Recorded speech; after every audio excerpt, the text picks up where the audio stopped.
राष्ट्रनिर्माते आणि संविधानाचे शिल्पकार विश्वरत्न डॉक्टर बाबासाहेब आंबेडकर यांना अभिवादन।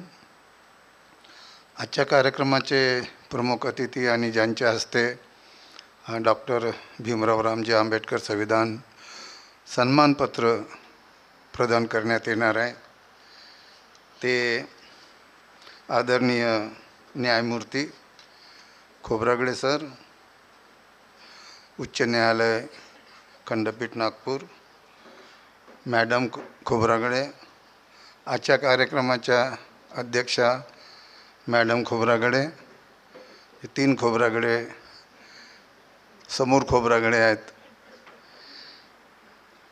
आजचे विशेष अतिथी प्रताप वाघमारे सर, सूत्रधार नेहा खोब्रागडे SBI मध्ये AGM आहेत।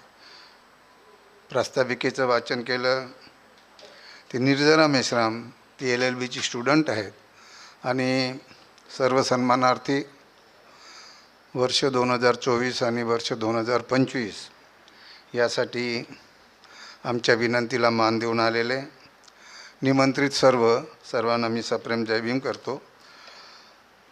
या कार्यक्रमाची जी पार्श्वभूमी आहे मी थोडक्यात मांडण्याचा प्रयत्न करतो। डॉक्टर भीमराव रामजी आंबेडकर संविधान सन्मान याची खरी सुरुवात 2018ला झाली। संविधानात अपेक्षित असं कार्य करणाऱ्यांचं कौतुक करावं, प्रोत्साहित करावे आणि सगळे मिळून संविधान जागराचा जो हा कार्यक्रम आहे, जे देशाचं संविधान आहे ते जनमानसापर्यंत घेऊन जाणं, गावागावात जाणं, घराघरात माणसाच्या मनात घेऊन जाणं, यासाठी सर्व मिळून काम करावे हा यामागचा उद्देश आहे। या संकल्पनेचं मूळ खरं तर 2005च्या संविधान ओळख या कार्यक्रमात आहे। संविधानाचा प्रचार प्रसार करणारे आणि संविधान मूल्यानुसार निष्स्पृहपणे प्रयत्नरूपात कार्य करणारे अनेक समाजात आहे। काही व्यक्तींची आम्ही निवड केलेली आहे। दरवर्षी 2018 पासून हा आता संविधान अमृत महोत्सवाचा आहे, त्यामुळे 2024 आणि 25 हे क्लब करून आम्ही हा कार्यक्रम केलेला आहे। निवड प्रक्रिया अशी काही नसते, साधी सोपी आहे। No nomination, no fee, no donation, no शिफारस। आमच्या माहितीनुसार आम्ही निवड करतो, त्यांना पत्र पाठवून संमती घेतो, त्यांच्या कार्याची माहिती घेतो आणि त्या आधारे सन्मानपत्र तयार करतो। संविधान फाउंडेशनचा स्कार्फ, पुस्तकाचा संच आणि सन्मानपत्र, पुष्पगुच्छ देऊन त्यांचा सन्मान केला जातो। यावर्षी आम्ही महाराष्ट्र सरकारला सुद्धा हा सन्मान देतो आहे। त्यासाठी मुख्यमंत्री आणि मुख्य सचिव यांना मेल केले, स्पीड पोस्टनी पत्र पाठवलं आणि इथल्या CMच्या कार्यालयामध्ये डॉक्टर महेंद्रकुमार मेश्राम यांनी स्वतः जाऊन पत्र पण दिलं। हे खरं आहे की राज्य सरकारच्या काही निर्णयामुळे संविधान ओळख हा आम्ही जो 2005मध्ये नागपूर येथून सुरू केलेला कार्यक्रम हा राज्यभर झाला, पुढे देश पातळीवर गेला। बऱ्याचशा नाविन्यपूर्ण गोष्टी नागपुरात घडल्या। राज्यांनी व भारत सरकारने संविधान ओळख हा उपक्रम स्वीकारला। हे श्रेय घेण्याचे काम नव्हे, कर्तव्यपूर्तीचे काम आहे। संविधानाने दिलेल्या संधीचे, सामाजिक दायित्वाचे व समाधानाचे हे काम आहे। या भूमिकेतून संविधान फाउंडेशनची वाटचाल सुरू आहे। साध्या पद्धतीने, स्लो अँड स्टेडी, जमेल ते आणि जमेल तोपर्यंत हे आम्ही काम करत राहू। आतापर्यंत 2018मध्ये 18 पत्रकारांचा आम्ही सन्मान केला। 2019मध्ये जे भारतीय संविधान साहित्य संमेलन पहिल्यांदा नागपूरला घेतलं, त्यामध्ये 20 व्यक्ती आणि संस्था।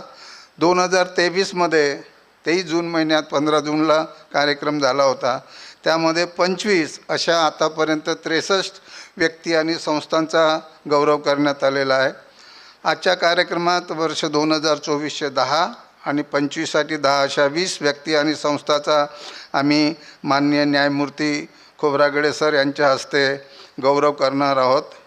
प्रत्येक सन्मानार्थी यांचं कार्य फार मोठं आहे। याशिवाय पण इतर लोक समाजात आहेत. विशेष म्हणजे गाजावाजा न करता सातत्याने काम करत आहेत. पांडुरंग सोनवणे DYSP आहेत. त्यांची स्पंदन नावाची मूकबधीर मुलांसाठीची विशेष शाळा चालवतात. डॉक्टर दादाराव बनकर हे HOD होते केमिस्ट्रीचे कॉलेजमध्ये व इतर मिळून ते गरीब आणि होतकरू विद्यार्थ्यांसाठी कृतज्ञता हॉस्टेल बुटीबोरी येथे 1999 पासून चालवतात. अभ्यासिका सुरू आहे. नरेश धोपटे, डॉक्टर शंकर खोब्रागडे, संगीतकार भूपेश सवाई यांनी संविधान प्रिॲम्बलची धून तयार केली 2006-07 मध्ये. माझ्या फोनवरती कॉलर ट्यून आहे, म्हणजे आपण फोन केला तर आम्ही भारताचे लोक अशी त्याची सुरुवात होते. पूर्ण आहे त्यामध्ये प्रिॲम्बल. अहिरी विलास भोंगाडे आहेत, अहिरीची वनिता कन्नाके आहे, गडचोलीची पुष्पा मानकर आहे, प्राचार्य डॉक्टर महेंद्रकुमार मेश्राम आहे, जाईबाई शाळेचे सुधाकर चौधरी. ही लिस्ट आम्ही सर्व सन्मानार्थीची यामध्ये सोशल मीडियामध्ये वृत्तपत्रामध्ये प्रसिद्ध केलेली आहे. सगळेच महत्त्वाचे आहेत. छत्रपती शिवाजी महाराज, महात्मा ज्योतिबा फुले, शाहू महाराज, डॉक्टर बाबासाहेब आंबेडकर यांचे विचारानुसार जागरूक नागरिक म्हणून महत्त्वाचे कार्य आपण हे सगळे करत असतो. सन्मानार्थीची यादी आम्ही प्रसिद्ध केलेली आहे. मी त्यांचं सुरुवातीलाच परत एकदा मनापासून अभिनंदन करतो. हा एका व्यक्तीचा सन्मान नाही तर त्यांच्यासोबतच्या सर्वांचा सन्मान आहे. तेव्हा सन्मानार्थी त्यांचे कुटुंबासह संस्थेच्या पदाधिकाऱ्यांसह सन्मान स्वीकारतील. हा संविधानाचा सोहळा आहे, आपण त्याचा आनंद घेऊया. सुरुवात प्रिॲम्बल वाचनाने झाली, समारोप राष्ट्रगानने होईल. तेव्हा विनंती करतो की शेवटपर्यंत आपण थांबावं. कार्यक्रम थोडासा लांबेल कारण प्रत्येकाचा सन्मान करावा लागणार आहे. या कार्यक्रमात 4 उपजिल्हाधिकारी त्यांचे प्रमोशन झाल्याबद्दल सन्मानचिन्ह देऊन त्यांचे अभिनंदन करण्यात येणार आहे. एक गेस्ट आपले प्रताप वाघमारे साहेब आहेत. दुसरे प्रियदर्शनी बोरकर, त्या NITच्या कार्यालयात उपजिल्हाधिकारी आहेत. कल्याणकुमार डहाट हे सावनेरला SDO आहेत. राजू रणवीर हे सुद्धा डेप्टी कलेक्टर वर्धा इथे आहेत. हे 4 इथे असल्यामुळे आपण त्यांचा बरेच अधिकारी आहेत. वर्ष 2005 मध्ये मी जसं म्हणालं की हा डॉक्टर भीमराव रामजी आंबेडकर संविधान सन्मान सोहळ्याच्या संकल्पनेचं मूळ 2005च्या कार्यक्रमात आहे. वर्ष 2005 मध्ये नागपूर जिल्ह्याच्या सर्व शाळांच्या भिंतीवर दर्शनी भागी संविधान प्रास्ताविका लिहून घेण्यात आले. रोज वाचन सुरू झालं. 2005 मध्ये 26 नोव्हेंबरला संविधान दिवस साजरा करण्यात आला. ह्या दोन्ही संकल्पना जरी माझ्या असल्या तरी आम्ही सगळ्यांनी मिळून त्या राबवल्या आहेत. नागपूर येथून सुरुवात, राज्यात 2008 पासून तर देशात 2015 पासून संविधान ओळख म्हणजे संविधानाचा जागर हा कार्यक्रम सुरू झाला. सरकारने आदेश काढलेत, त्यामुळे देशातील सर्व शाळा, कॉलेजेस, विद्यापीठ, कार्यालयात संविधान दिवस 26 नोव्हेंबरला साजरा केला जातो. प्रिॲम्बल वाचलं जातं. पुस्तकात बंदिस्त असलेलं प्रिॲम्बल बाहेर सार्वजनिक ठिकाणी दिसू लागलं. सरकारतर्फे काही कार्यक्रम होऊ लागले. खरं तर देशाला दिशा देणाऱ्या या उपक्रमाची सुरुवात नागपूर जिल्ह्याची झाली, परंतु या कामासाठी नागपूर जिल्ह्याचा गौरव होत नाही किंवा त्याचा उल्लेख होत नाही. ही आउट ऑफ बॉक्स नाविन्यपूर्ण सुरुवात होती. शालेय मुलामुलींच्या माध्यमातून संविधान घरोघरी घेऊन जाण्याची 2005 पूर्वीपासून होत नव्हते. मला संविधानाने IAS होण्याची संधी दिली, अधिकार दिला. मी हिमतीने अधिकाराचा वापर केला आणि संविधान जागर सुरू केला. मुख्याच्या जागा अधिकाऱ्याचे पद असले की पदाचा वापर डॉक्टर बाबासाहेब आंबेडकर व तथागत बुद्धाच्या विचाराची पेरणी करण्यात झाला पाहिजे असं मला वाटतं. कारण मानवता, न्याय, स्वातंत्र्य, समानता, बंधुता, प्रज्ञा, करुणा, प्रेम, मैत्री म्हणजे संविधान. खरं तर भारताच्या विकासाचा ॲजेंडा, रोडमॅप संविधानाच्या प्रास्ताविकेत आहे. आयडिया ऑफ इंडिया, मॉडर्न इंडियाचे तत्त्व त्यात आहे. संविधान निर्मात्यांनी संविधानात लिहून ठेवले आहे, ते समजून घेण्याची गरज आहे.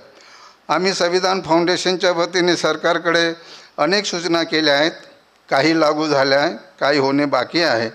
वर्ष 2024-25 हे संविधानाचे 75वे वर्ष साजरे करण्यासाठी राज्य सरकारने 10 ऑक्टोबर 2024ला आदेश काढलेत, परंतु या आदेशातील उपक्रम मात्र राबवले नाही. संविधानाचे गुणगान करीत असताना संविधानाच्या अंमलबजावणीकडे प्रशासनाचे दुर्लक्ष होऊ नये असे आम्हास वाटते. संविधान सर्वोच्च आहे. आम्ही भारताचे लोक, सगळ्यांचे संविधान आहे, सगळ्यांसाठी आहे. संविधान कोणत्याही प्रकारचा भेदभाव करीत नाही. संविधानाने प्रत्येकाला भारतीय म्हणून ओळख दिली आहे.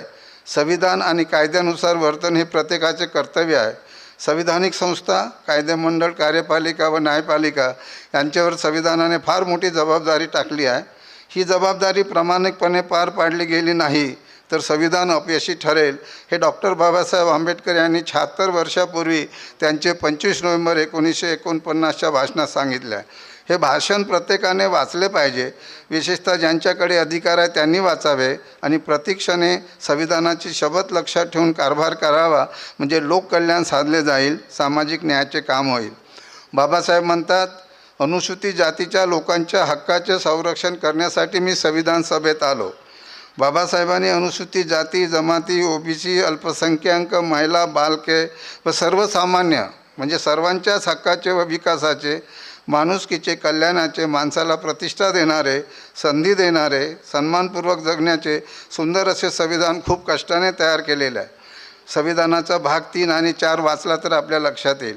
जगात सुंदर असे संविधान आहे आणि यामुळे भारताची जगात शान आहे. तेव्हा बाबासाहेब यांच्या हेतूला, विचारांना गालबोट लागणार नाही असे वर्तन नागरिकांकडून अपेक्षित आहे. संविधान आणि कायद्याचा वापर व्यक्तिगत स्वार्थासाठी जे करतात त्यांना शिक्षा झाली पाहिजे असं मला वाटतं. आज होत नाही ते. या संविधानाने सर्वांना संधी दिली, सवलती दिल्या. ज्यांच्याकडे काहीही नव्हते आणि जे या दिशेने गेलेत, ज्यांनी कष्ट केले, परिश्रम केले, त्यांना काही प्रमाणात मिळाले. ज्यांना मिळाले त्यांची जबाबदारी, दायित्व आहे की संविधानिक नीतिमत्तेने कर्तव्य पार पाडले जाईल. बाबासाहेबांचे जीवन व कार्य नजरेसमोर ठेवून आम्हालासुद्धा बाबासाहेब यांच्यासारखे काम करावे लागेल. आम्हाला पद मिळाले त्यासाठीच. संविधानाचा विचार शोषित वंचिताच्या वस्तीत घरोघरी पोहोचावा आणि शोषित वंचिताच्या माणुसकीचे जीवन मिळावे, यासाठी संविधान फाउंडेशन 2012 पासून कार्यरत आहे. बाबासाहेब ह्या देशाचे फ्रेंड, फिलॉसॉफर आणि गाईड आहेत, प्रेरणास्थान आहेत, देशाचे गुरु आहेत, विश्वरत्न आहेत, जगात मान आणि सन्मान आहे. संविधान जागर हा देश घडवण्याचा, लोकशाही मजबूत करण्याचा, शोषित वंचितांना जागरूक करण्याचा, सामाजिक न्याय करण्याचा उपक्रम आहे. लोकशाहीच्या संस्थांमध्ये जे काही चुकीचे घडत आहे ते दुरुस्त झाले पाहिजे. आपण व्यवस्थेत चांगलं करायला आलोत, वाईट आपल्या हातून घडू नये ह्याची दक्षता आपल्यालाच घ्यायची आहे आणि हे शक्य आहे. मी स्वतः 29 वर्षे प्रशासकीय सेवेत होतो. आम्ही आंबेडकरिझम इन ॲडमिनिस्ट्रेशन या तत्त्वाचा आणि तथागत बुद्धाच्या मध्यम मार्गाचा वापर केला. बुद्ध शासन म्हणजे सुशासन, हेच संविधानाचे काम आहे. आम्ही स्वतः केले म्हणून मला सांगता येते. प्रशासकीय अनुभवावर मी माझे 5 पुस्तकं आतापर्यंत लिहिले आहेत. आणखी एक पाऊल, प्रशासनातले समाजशास्त्र, प्रशासनात आंबेडकरवाद आणि मागच्या डिसेंबरमध्ये याच सभागृहामध्ये मी माझ्या पत्नीवर लिहिलेलं पुस्तक रेखा या नावाने त्याचं प्रकाशन झालेलं आहे. संविधान ओळख या उपक्रमांतर्गत आपले संविधान हे एक पुस्तक लिहिलेलं आहे. असे दिसते की आजची व्यवस्था घाबरत नाही. डॉक्टर बाबासाहेब आंबेडकर म्हणतात की व्यवस्था मला घाबरते कारण माझ्याकडे निष्कलंक चारित्र्य आहे. निष्कलंक चारित्र्य असलेले नेते व सनदी अधिकारी आता फार कमी दिसतात. प्रश्न सोडवण्याऐवजी सरकार प्रश्न निर्माण करीत आहे की काय असे वाटू लागलेले आहे. आवश्यकता नसताना अनुसूचित जातीचे उपवर्गीकरण असे विषय आणले गेले आहेत. यामुळे शोषित वंचित वर्गात अस्वस्थता पसरत आहे. जे करायला पाहिजे ते होत नाही. बजेटचा कायदा केला नाही. महाराष्ट्र सरकारने शेड्यूल कास्ट सप्लान बजेटचे 60,000+ कोटी दिले नाही. कुठे गेले याचे उत्तर देत नाही. ॲट्रॉसिटी ॲक्टची राज्यस्तरीय बैठक 2018 नंतर मुख्यमंत्री यांनी घेतली नाही. वर्षातून 2दा बैठक घेणे बंधनकारक असताना मागील 7 वर्षात एकही बैठक घेतली नाही. कारण सांगतात, RTIमध्ये मी स्वतः माहिती मागितली की मुख्यमंत्र्यांना वेळ नाही आणि हे कायदा आहे, स्पेशल कायदा भारत सरकारने केलेला. आम्ही हे प्रश्न वारंवार उपस्थित करतो, लिहितो, बोलतो. सामाजिक दायित्वाच्या भावनेने प्रश्न विचारतो. ही मुभा आणि स्वातंत्र्य संविधानाने दिले आहे. वाजवी प्रश्न आहेत, न्यायसंगत आहेत, अन्याय अत्याचार प्रतिबंध करण्यासाठी आहेत. सवाल केला पाहिजे. अन्याय मुकाट्याने सहन करणे योग्य नाही. बोललो नाही तर पुढील पिढी अन्यायग्रस्त व लाचार होऊ शकते. संविधानाची ताकद असताना असे होणे उचित नाही. आजपर्यंत आरक्षण भरती पूर्ण झाली नाही, अनुशेष भरला नाही आणि आउटसोर्सिंग कंत्राटी भरती सुरू आहे, त्यात आरक्षणाची व्यवस्था नाही. खाजगी क्षेत्रात आरक्षण नाही. जमीन आणि आवश्यक पायाभूत सुविधा सरकार देते, पण आरक्षण लागू त्यामध्ये केले नाही. सरकार सांगते मेरिट असले तरी आरक्षित वर्गाला ओपनच्या जागा मिळणार नाही. सर्वोच्च न्यायालय म्हणते open is open to all. सरकार काही विषय पुढे आणून संबंधितांना व्यस्त करून टाकते. नीट, CBSE व इतरही परीक्षाबाबत ओरड सुरू आहे. आपण बघतो आहे पेपरफुटी का होते? कारण बॅड गव्हर्नन्स हेच एक कारण असू शकतं. व्यवस्था भ्रष्ट आणि पक्षपाती झाली की असे प्रकार घडतात. दुराव्यवस्थामुळे अस्वस्थता निर्माण करणारी, विद्यार्थ्याच्या जीवनाशी खेळणारी व्यवस्था प्रामाणिक, पारदर्शी केली पाहिजे. बदल आवश्यक आहे. अनेक प्रश्न आहेत. वेळेवर शिष्यवृत्ती मिळत नाही, वसतिगृहात सुविधा नाही, भूमिहीनांना जमीन नाही, अनेकांना पक्की घरे नाही. स्वातंत्र्याचे 75 वर्ष, संविधानाचे 75 वर्ष होऊन गेले, मूलभूत गरजा भागत नाही. शोषित वंचिताच्या वस्तीत बेसिक सेवा सुविधा नाहीत. देशात हजारो शाळा बंद होत आहेत. आरोग्याचे, रोजगाराचे प्रश्न आहेत. शोषित वंचित वर्गाला सन्मान मिळत नाही. मूलभूत समस्या अजूनही सुटल्या नाहीत आणि त्याबाबत बोलले, आवाज उठवला तर सत्ताधाऱ्यांना चांगले वाटत नाही. तरी आम्ही सत्तेला प्रश्न विचारतो, सरकारचा रोष ओढवून घेतो. अन्यायाविरुद्ध आवाज केलाच पाहिजे. घाबरण्याचं काही कारण नाही. डरो मत असं आपल्याला म्हणता येईल. लोकशाहीची व्याख्या करताना डॉक्टर बाबासाहेब आंबेडकर म्हणतात की लोकांच्या सामाजिक आणि आर्थिक जीवनात रक्तहीन मार्गाने क्रांतिकारक बदल घडवून आणणारी राज्यव्यवस्था व राज्यपद्धती म्हणजे लोकशाही. अशी राज्यपद्धती दिसत नाही. जे सरकारमध्ये काम करतात त्यांना नेहमी चांगलं दिसतं आणि जे व्यवस्थेच्या बाहेर आहेत त्यांचे खूप प्रश्न आहेत. ती प्रस्तावित करावी लागेल. शासन प्रशासनात आज जे काही घडत आहे ते अस्वस्थ करणारे आहे. मी अस्वस्थ आहे म्हणून बोलतो, लिहितो. हे जिवंतपणाचं लक्षण आहे. लोकशाहीचे रक्षण करणे हे प्रत्येक नागरिकांचं कर्तव्य आहे. मला वाटते संविधानाच्या रक्षणासाठी या देशात भ्रष्टाचार मुक्तीचे, शोषण मुक्तीचे, अत्याचार मुक्तीचे अभियान राबवले गेले पाहिजे. हे सगळे विषय आम्ही सरकारला वेळोवेळी कळवलेले आहेत. इमानीद्वारे काम झाले तर संविधाननिष्ठ काम, अन्यथा नाही. संविधानाची शपथ तेच सांगते. संविधान जागर करण्यामागे आमचा हेतू आहे की संविधानाचे मूल्य आणि तत्वानुसार आचरण व जीवन जगणे. संविधान हे फक्त आजच्या पिढीसाठी नाही तर येणाऱ्या अनेक पिढ्यांच्या उज्ज्वल भविष्यासाठी आहे.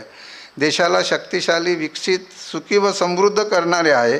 हे केवळ कायद्याचे पुस्तक नाही तर सामाजिक जिवंत दस्तऐवज आहे. देशाचा फंडामेंटल लॉ आहे, सर्वोच्च कायदा आहे. तर रूल ऑफ लॉ देशात असला पाहिजे. आजचा कार्यक्रम हा कर्तव्यपूर्तीचा सोहळा आहे, प्रबोधनाचा उत्सवसुद्धा आहे. मान्यवराचे मार्गदर्शनपर भाषण होणार आहे. संविधानातील वास्तववादी प्रबोधन खूप आवश्यक आहे. जागृतीचा विस्त विजू देऊ नका असे बाबासाहेब सांगतात. या विचाराने आपले काम सुरू आहे. आजच्या सोहळ्यात डॉक्टर भीमराव रामजी आंबेडकर संविधान सन्मानपत्र आदरणीय न्यायमूर्ती खोब्रागडे सर यांच्या हस्ते प्रदान करण्यात येईल. न्यायमूर्ती खोब्रागडे सर संघर्ष करीत उच्च न्यायालयाचे न्यायाधीश झालेत. प्रवास सोपा नाही. खडतर प्रवास करीत उच्च पदावर कार्यरत झाले, ही अभिमानाची गोष्ट आहे. आम्ही पहिल्यांदा, मी आणि माझे मिसेस, माझ्या मुलीसह नेहा, ती औरंगाबादला स्टेट बँक ऑफ इंडियामध्ये होती. ती मला सरांकडे एकदा मी औरंगाबादला असताना घेऊन गेली. मी त्यांना भेटलो तेव्हा त्यांचा साधेपणा पाहून मी खूप प्रभावित झालो. आजच्या कार्यक्रमाच्या निमित्ताने सुद्धा मी त्यांना फोन केला तेव्हा सहज, नाहीतर न्यायमूर्ती असं सहज बोलत नाहीत, त्यांनी मला वेळ दिला. खूप आपुलकीने बोलले आणि मी नक्की या कार्यक्रमाला येतो. आज दोघेही या कार्यक्रमात आहेत. अध्यक्ष म्हणून खोब्रागडे मॅडम ह्या संविधान फाउंडेशनच्या मार्गदर्शक आहेत. महिलांच्या नेतृत्वात आणि मार्गदर्शनात संविधान फाउंडेशनची वाटचाल बाबासाहेबांनी सांगितलेल्या दिशेने सुरू आहे. संविधान जागृतीसाठी संपूर्ण कुटुंब सहभागी असलं पाहिजे. Charity begins at home. आम्ही त्या पद्धतीने काम करण्याचा प्रयत्न करतो. संस्कार रुजवण्याची सुरुवात घरातून एक स्त्रीपासून होत असते. आमचे डॉक्टर महेंद्रकुमार मेश्राम, दीपक निरंजन, कल्पना कांबळे व इतरांचे कुटुंब वेळोवेळी सहभागी असते. कुटुंबात संविधानाच्या मूल्याची व सभोवताल जे काही घडत आहे त्यावर चर्चा झाली पाहिजे. या सोहळ्यात विशेष अतिथी प्रताप वाघमारे लाभले आहेत. सामाजिक जाणीवेचा कर्तृत्ववान अधिकारी सन्मानार्थी आहेत. आपण सगळे आज या ठिकाणी आलात. संविधान जागृतीचे अभियान कृतिशील करण्याचा आमच्या संकल्पाला आपली साथ लाभली. आभारी आहोत. हा समारंभ यशस्वी करण्यासाठी रेखा खोब्रागडे मॅडम, डॉक्टर महेंद्रकुमार मेश्राम, नेहा खोब्रागडे, दीपक निरंजन, दिगंबर गुंडाने, विजय बेले, हरदास बेले, अलका निरंजन, निर्जरा मेश्राम, कल्पना कांबळे, छाया मेश्राम, गौतम मेश्राम गडचोली आणि संविधान फाउंडेशनच्या सदस्यांनी खूप मेहनत घेतली. विदर्भ साहित्य संघाचे श्री मोहिते यांचे सहकार्य लाभले. या सर्वांचं मी सुरुवातीलाच मनापासून त्यांचं अभिनंदन करतो आणि आभार मानतो. या कार्यक्रमाची सुरुवात जसं मी सांगितलं संविधान प्रास्ताविकेने झाली. समारोप राष्ट्रगानने होईल. कृपया शेवटपर्यंत थांबावे. माननीय न्यायमूर्ती खोब्रागडे सर व मान्यवरांचे गेस्टसोबत फोटो आपण घेऊया. चहा पाण्याची व्यवस्था आहे. कार्यक्रमानंतर चहाचा आनंद घ्या. मी माझ्या पत्नीवर लिहिलेलं पुस्तक रेखा बाहेर स्टॉलवर विक्रीसाठी ठेवलेले आहेत. तुमच्यासाठी घ्या, तुमच्या पत्नीला भेट देण्यासाठी घ्या, मित्रमंडळीला भेट देण्यासाठी घ्या. घेणे काही बंधनकारक नाही. वाचा आणि आपल्या पत्नीवर पण पुस्तक लिहा. मी परत सगळ्यांचे स्वागत करतो, आभार मानतो आणि या ठिकाणी थांबतो. जय भीम.